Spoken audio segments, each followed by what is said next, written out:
Jangkrik adalah hewan serangga bertubuh kecil, silindris, dan juga memiliki suara yang khas. Kini mulai dibudidayakan warga baik dalam skala besar maupun skala kecil untuk dijadikan peluang bisnis sebagai pakan hewan ternak untuk pakan burung, ikan maupun reptil. Salah satunya ditekuni oleh seorang warga di Desa Sidoarjo, Kecamatan Tugu Mulyo, Kabupaten Musirawas. Lewat proses awal melalui pemilihan indukan jangkrik dan menghasilkan ribuan telur yang siap dibudidayakan.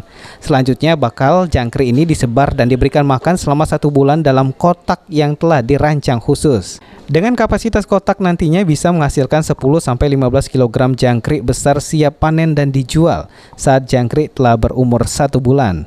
Dari 100 kotak tempat budidaya jangkrik ini keseluruhannya mampu menghasilkan 100 kg lebih jangkrik per bulannya. Lalu dijual dengan harga berkisar antara Rp40.000 hingga Rp50.000 per kilonya dan menghasilkan omset Rp5 juta per bulan dengan daerah pemasaran dari daerah lokal sampai ke wilayah kabupaten tetangga. Kami bikin induan, terus bikin telur, kami bikin penetasan tuh kan. Jadi kayak habis netas tuh umur sebulan kami siap jual.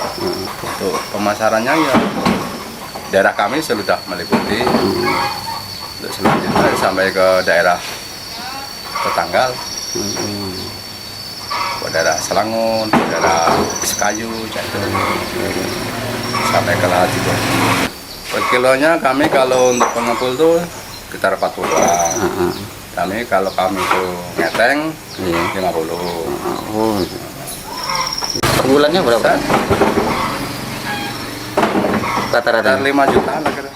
Dengan keuletannya, kini Usman pun berhasil meraup keuntungan dari jerih payahnya selama ini. Adi Arianza, PAL TV.